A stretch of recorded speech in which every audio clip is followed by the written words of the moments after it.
Bonjour à toutes et à tous, bienvenue sur Authentiques Auto. Nous nous retrouvons une fois de plus à cet endroit que vous commencez à connaître, à Cannes sur la Côte d'Azur, pour vous présenter encore une autre Mercedes. Celle-ci, ça faisait longtemps que je l'attendais sur la chaîne, la fameuse W126, peut-être la plus célèbre des classes S. La génération W126, on ne la présente plus, elle a une carrière hors du commun, sortie en 1979, assez révolutionnaire à l'époque, on va en parler. Produite jusqu'en 1991, l'un des designs les plus purs qui a été fait sur la classe S, l'une des plus belles selon certains. Moi, ma préférée, c'est la W116, mais je sais déjà qu'au fur et à mesure de la vidéo, je vais tomber amoureux de la W126, ça va sans dire. Et pour cette vidéo, ce soir, je tiens à remercier Denis, qui est venu très sympathiquement m'apporter sa classe S, qui m'a fourni une foule d'explications. Voilà, grâce à lui, la voiture que vous voyez ici et sur la chaîne, ça fait vraiment plaisir. Cette vidéo est sponsorisée par la Fripe Auto.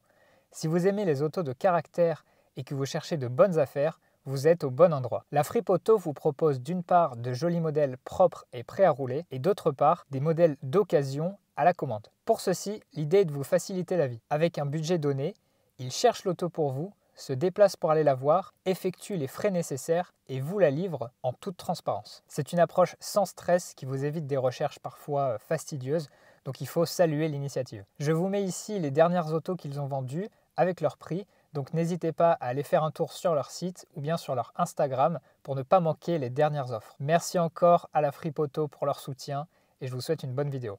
C'est sûrement cette génération qui incarne le mieux l'esprit Mercedes, le sommet Mercedes, à savoir perfection, ingénierie, sécurité, innovation, élégance et robustesse. Alors oui, je sais, beaucoup de termes dithyrambiques, mais pour moi, ils sont mérités. Et donc, nous avons ici un magnifique exemplaire en phase 2 de 1989.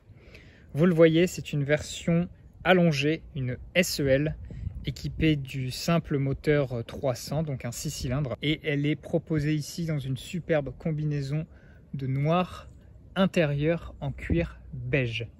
On le dirait pas comme ça, mais cette classe S, quand elle est lancée en 1979, c'est une vraie révolution par rapport à la génération W116. D'abord et surtout dû à son design qui est beaucoup plus fin et en fait beaucoup plus aérodynamique. Son CX passe notamment à 0,36, ce qui est un petit peu révolutionnaire pour une telle berline statutaire, surtout par rapport à la série 7 qui prend un coup de vieux esthétiquement. Autre point qu'on peut remarquer par exemple, la voiture a désormais des pare-chocs en polyuréthane qui sont presque plus chromés. On a seulement cette partie-là qui reste chromée dessus. Pour autant, rassurez-vous, c'est tout autant solide que les anciens pare-chocs chromés. On a également à l'avant de la voiture une zone déformable qui permet de protéger l'habitacle en cas de choc jusqu'à 55 km/h. Ça, pareil, c'était inédit en 1971. C'est vraiment l'époque où Mercedes cherchait à faire de vraies innovations, avoir un vrai impact en matière de sécurité, en matière de confort aussi, bien entendu. Mais c'était encore des voitures très innovantes. Autre point, même si celle-ci n'en est pas équipée, c'était l'une des premières à offrir en option un airbag dès 1981. Alors là, en 89, il n'était toujours pas de série. Il ne faut pas oublier qu'on est sur une voiture allemande et que les options, c'est un peu le nerf de la guerre. Mais n'empêche que c'était disponible et que c'était bien vu de la part de Mercedes. Ce modèle en particulier a une histoire super sympa. Donc je vous l'ai dit, elle est de 1989 et c'est seulement une deuxième main. Mais alors ce qu'il faut savoir, c'est que Denis, il l'a acheté en 1997. Donc depuis 1997, la voiture est avec le même propriétaire. Elle affiche aujourd'hui 272 000 km, mais comme vous pouvez le voir, elle est dans un superbe état. C'est une voiture qui a toujours dormi en garage, qui a été utilisée puisque c'est une ancienne voiture d'une société de chauffeurs. Et d'ailleurs, c'est ça qui explique le fait que la voiture ait cette configuration assez sombre, hein. Enfin, ça fait vraiment voiture de chauffeur, et qu'elle ait été choisie en version longue. Petit détail amusant, le badge 300 SEL n'est pas d'origine.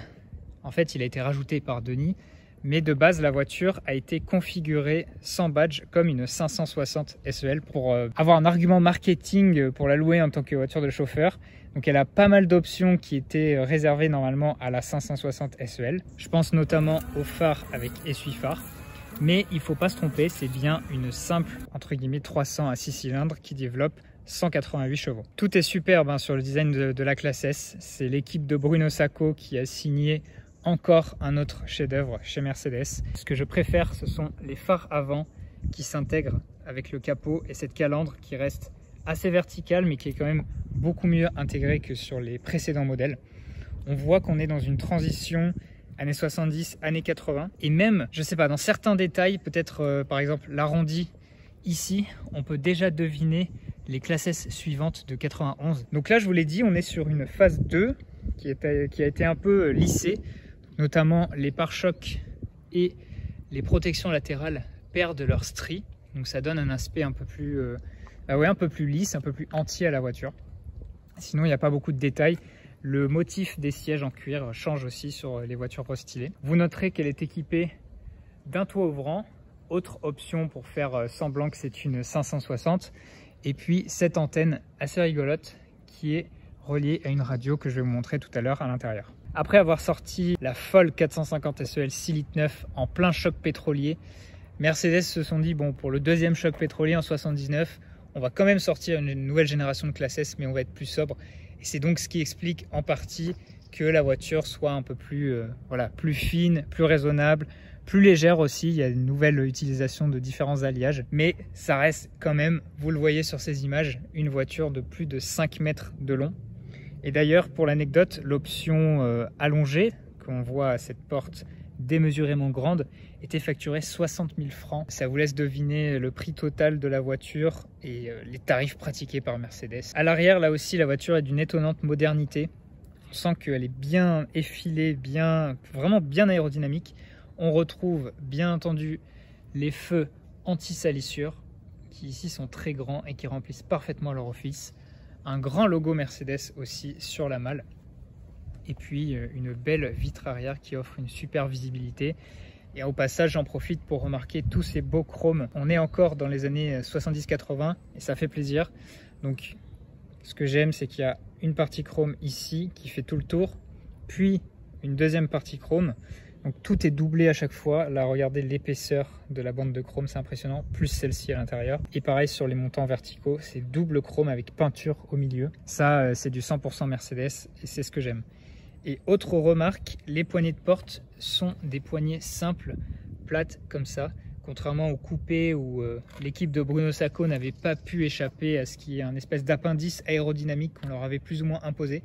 Là, ici, les poignées sont beaucoup plus pures. Donc ça marque un bon point pour la berline. Qui dit classe S dit raffinement intérieur, profitez de l'intérieur. Et donc c'est parti, la poignée incassable et nous y sommes.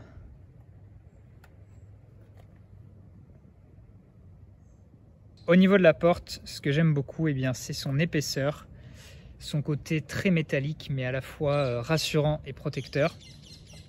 Et donc vous le voyez, on a plusieurs couches en fait. Couche de garniture que j'aime beaucoup. Donc ici tout est beige, ce plastique en plus, de la feutrine ici, la bande de chrome dont je vous ai parlé tout à l'heure et puis tout le reste.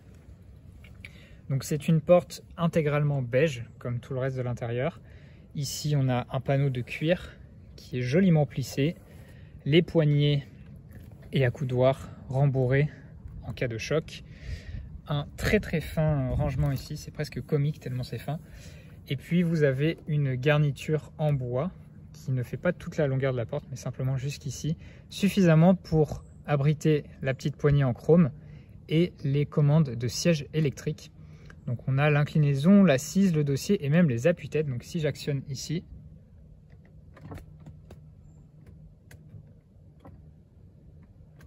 ça c'est vraiment la classe. Détail pour les connaisseurs, cette voiture a été donc équipée des sièges électriques pour faire comme sur une 560, rappelez-vous, sauf que les 560 avaient en plus les sièges à mémoire.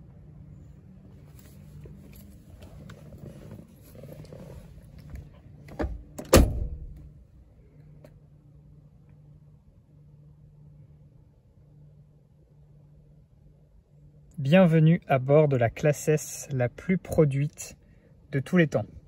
Alors je pense que c'est un intérieur qui va parler à beaucoup de monde. C'est le genre d'intérieur que presque de tête on pourrait dessiner tellement il est connu. Et c'est un intérieur qui est magnifique. J'adore cette console centrale et notamment ces aérateurs très fins, très parfaitement dessinés comme ça. Donc nous avons volant de bus ou de bateau au choix. Je préfère bateau, ça fait plus chic. Un grand volant, gainé de cuir joliment cousu comme ça.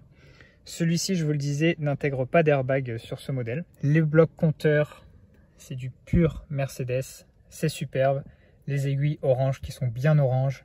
Ici, choc pétrolier oblige, le petit indicateur d'économie.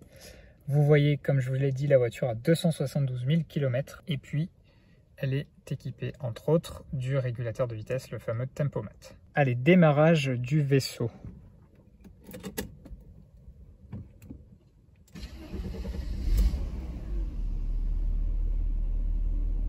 Ça démarre au quart de tour, c'est magnifique, c'est très velouté.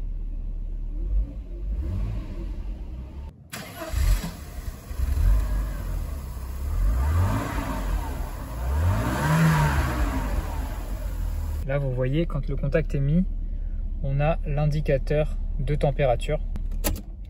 Et j'en profite aussi pour vous dire que cette voiture est équipée de l'ABS, également du système anti-patinage ASD, qui sur les 6 cylindres s'appelait ASD et sur les 8 cylindres c'était l'ASR. Et en fait, c'est deux systèmes, comme expliquait Denis, qui sont différents mais qui ont le même objectif. À gauche, nous avons un double étage d'aérateur. Celui-ci permet de régler simplement le flux, mais il n'est pas orientable. Et celui-ci est orientable, il est un petit peu caché, vous le voyez. La fameuse commande de phare, très classique, et puis le frein à main à pied avec sa pédale en bas. Avant de poursuivre avec la console centrale, je remarque une chose, c'est que la planche de bord n'est pas profonde en fait. On est très proche du pare-brise. Ça, c'est un élément qui fait un petit peu ancien sur la voiture. Alors, d'abord, on commence avec les aérateurs. Et vous remarquez, outre leur joli design, qu'ils ont 3 tirettes pour le flux d'air. Et bien, en fait, ces 3 tirettes correspondent ici aux 2 aérateurs centraux, et à droite, celui de droite, et à gauche, celui de gauche. Ça, c'est plutôt ingénieux parce que ça vous permet de vous concentrer uniquement sur le centre. Ensuite, ici, nous avons la rangée traditionnelle de boutons, donc dégivrage arrière, recyclage de l'air, et ici, la lumière pour vos passagers. C'est d'autant plus utile que la voiture est faite pour un chauffeur. Nous avons ensuite le module de climatisation automatique. Donc pareil, c'était une option pour faire façon 560. Alors moi j'ai toujours trouvé que ce module était un petit peu vide, entre guillemets. Mais ici c'est plutôt cool parce que ça laisse apparaître encore plus de bois. Et c'est un très très joli bois. Enfin, nous avons le plus beau détail de l'habitacle, le Becker Mexico. On peut l'allumer. Il est orange, vous le voyez. Et ça nous donne une antenne qui sort là-bas. Becker Mexico, qui à ma grande surprise est un lecteur CD. J'aurais imaginé que c'était seulement des cassettes, mais non, celui-ci est un lecteur CD. C'est magnifique, j'adore notamment ces boutons qui sont très subtils. Bref, c'est une masterpiece comme on dit. Je m'attarde sur ce Becker, mais vraiment c'est le radio CD d'époque. Gardez en tête qu'on est en 89, c'était les premiers radios CD qui étaient proposés sur des voitures, évidemment sur la classe S. Et ça valait 20 000 francs à l'époque, donc quelques 3 000 euros. Bref, c'est une option incroyable sur celle-ci. Nous avons ensuite le cendrier, et je peux vous dire qu'il est d'une solidité impressionnante. Une autre option très sympa, le store pare-soleil arrière. Donc, avec, vous le remarquez, un axe central. Ça, c'est très mignon, comme s'il avait besoin de cet axe pour s'actionner.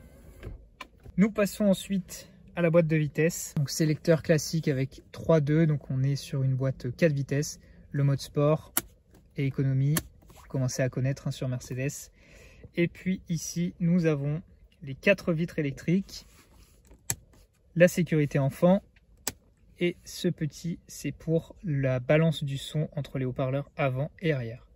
Enfin le joystick ici qui permet de contrôler uniquement le rétroviseur passager, puisque le rétroviseur conducteur se règle manuellement. Côté passager, nous avons la boîte à gants qui est dans un très beau pli. En fait, elle est faite dans le pli. Donc, le plastique beige ici, la moquette juste en dessous, c'est une petite boîte à gants en hauteur et la grosse bande de bois.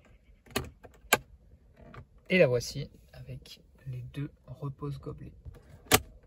Entre les 2 sièges, une autre option, l'accoudoir qui est repliable et lui aussi en cuir. Et nous avons en dessous un rangement avec la moquette au fond et ce téléphone d'époque qui n'est plus branché aujourd'hui. Un téléphone Matra d'ailleurs, ça c'est plutôt marrant. Je ne sais pas si c'est un lien avec la société qui produit les Renault Espace, mais en tout cas voilà, le téléphone de 89. Côté plafonnier, nous avons, je l'ai allumé pour avoir un peu plus de lumière, lumière de lecture. Ici, des pare-soleil avec des beaux miroirs de courtoisie. Et puis le toit ouvrant qui est ici ouvert, contrôlé par ce bouton. Quand la porte est ouverte, nous avons ce signal qui vous indique de boucler votre ceinture de sécurité.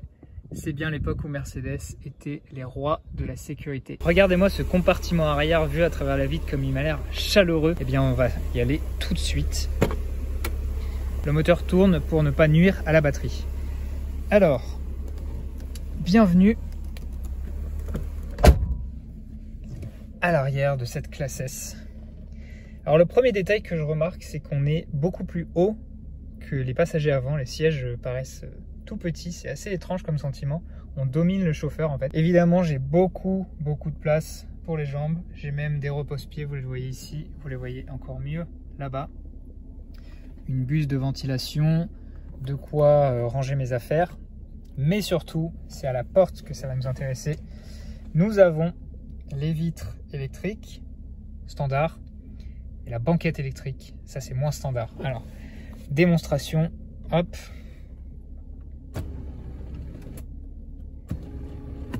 On peut vraiment s'incliner pour être façon première classe dans un TGV. C'est impressionnant. Regardez-moi un peu cette porte. Et puis bien sûr, en bas, nous avons aussi les cendriers individuels tout aussi solides. Avec toutes les lumières allumées comme ça, on a envie de passer un grand moment dans cette classe S. On a envie de dormir, de se lever dans le cocon. En plus, on a l'accoudoir central bien épais ici, l'espace. Et là, malgré le fait que le moteur tourne, vous l'entendez, hein, c'est très bien insonorisé. J'en profite aussi pour remarquer que ces poignées sont comiquement grandes. C'est vraiment gigantesque. Mais au moins, vous pouvez vous tenir, peu importe votre gabarit, j'imagine. C'est extrêmement solide là aussi. Sur la plage arrière, plusieurs points. D'abord, cette petite miniature. C'est à ça qu'on reconnaît le vrai passionné. Ici, la trousse de secours qui est intégrée sous ce petit dépliant publicitaire. Donc, je suis obligé de vous le montrer. Orfèvre à Paris, Londres, New York, Tokyo. Si ça, c'est pas la classe. Avec cette publicité d'époque où la classe S était simplement suggérée, c'est vraiment merveilleux. Et quand vous dépliez, on retrouve la voiture qui se dévoile. Donc bref, voici la trousse à pharmacie.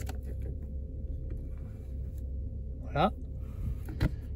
Et puis ici, un autre rangement. Au niveau du coffre, bouton poussoir classique Mercedes, tac, une belle poignée chromée au passage. Et c'est une des malles les plus grandes, je pense, que j'ai filmé sur cette chaîne. Nous avons traditionnel triangle de signalisation à l'allemande.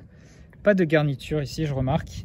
Les charnières Mercedes aussi, ça c'est du grand classique. Et puis un coffre, eh bien, comme je vous le disais, qui est très logeable, en excellent état aussi avec cette moquette. Et ne vous inquiétez pas, j'ai bien vu qu'il y a sa plaque d'origine juste ici. Donc la voiture a été livrée neuve à Mercedes Villeneuve-Loubet sur la Nationale 7. Et donc elle est immatriculée 06 et vous voyez ici le vieux numéro de téléphone. Alors ici, c'est la véritable caverne d'Alibaba, le rêve d'Authentiques Auto.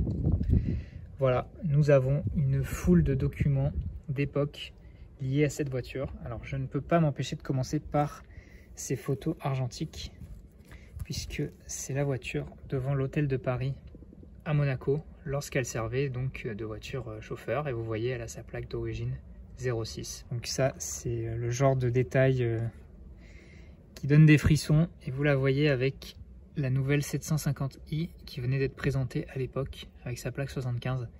Encore une fois, devant l'hôtel de Paris. On a là, par exemple, le premier propriétaire de la voiture. Enfin bref, ça c'est une collection de souvenirs. C'est impressionnant.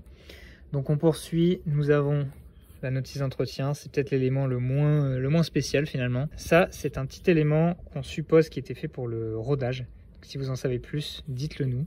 Ça devait se pendre au rétroviseur, je pense. Nous avons ensuite le carnet d'entretien avec tampon du garage Mercedes Selvosa à Cannes, qui est aujourd'hui disparu. Pour marquer que c'est Mercedes avec un accent, ça c'est un petit peu, ça fait tâche, mais c'est rigolo. et c'est daté de 89. On poursuit avec la notice de l'autoradio, le fameux Becker. Ce qu'il faut savoir d'une manière générale, c'est qu'à chaque fois qu'il y avait une option un peu importante, un peu chère, eh bien, il y avait une notice qui allait avec. Là, on a un élément pour nous expliquer la clim automatique, par exemple. Et ici, la notice de l'anti-patinage. Vous imaginez une notice pour un anti-patinage. On poursuit avec d'autres détails super cool.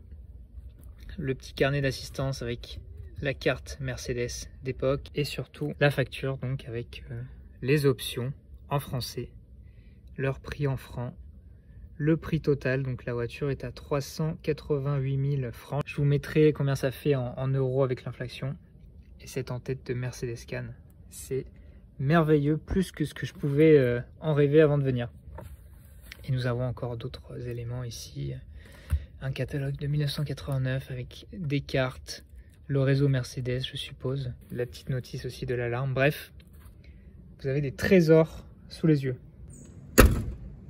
Et voici sous le capot, nous avons le Modeste, il faut bien le dire. 3 litres qui développe 188 chevaux. C'est le moteur code M103. Pour autant, ça suffit pour faire du cruising. C'est pas une voiture qui est faite pour aller très très vite. C'est une voiture qui est faite pour se relaxer et rouler tranquillement. Vous le voyez, c'est pas le moteur le plus esthétique. Pour autant, il remplit bien son office. Et puis, on devine qu'ici, il y a pas mal de place et qu'on pourrait mettre un V8, voire un V12. Bref, voilà pour le M103 et on va claquer le capot pour avoir ce bruit métallique caractéristique. Nous voici sur le terrain de prédilection de la classe S, à savoir les axes rapides.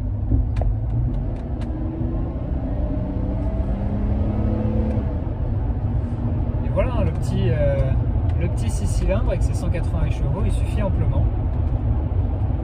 Je peux vous dire que c'est très confortable, bien sûr, c'est un tapis volant où on sent aucune aspérité.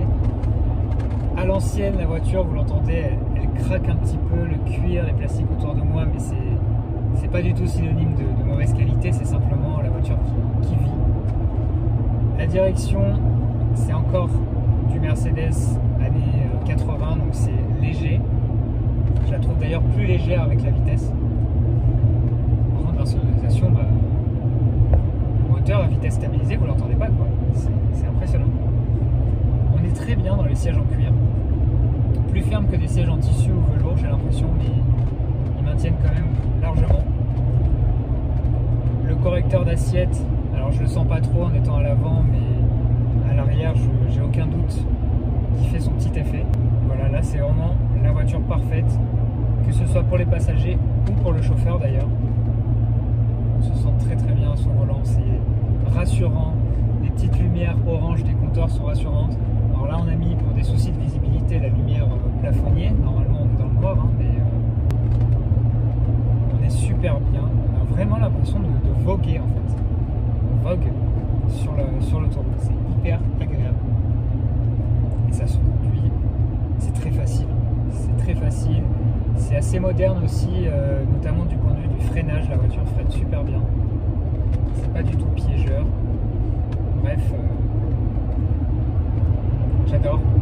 C'était pas une surprise, mais j'adore. Pour conclure, merci encore à Denis pour son temps aujourd'hui et pour sa très très belle classe S. Comme prévu, je suis tombé amoureux du modèle pendant la vidéo. Comme d'habitude, si la vidéo vous a plu, n'hésitez pas à me le dire dans les commentaires, à mettre un petit like et puis à la partager, ça fait toujours plaisir. Et si vous voulez me soutenir dans ces présentations de voitures, eh bien abonnez-vous à la chaîne et parlez-en autour de vous. Et je vous en remercie d'avance. Si vous voulez que je filme votre Youngtimer, vous pouvez m'envoyer un message sur Instagram ou bien un email à l'adresse qui s'affiche. Et puis moi, en attendant, je vous dis à la prochaine pour une prochaine vidéo. Allez, à bientôt!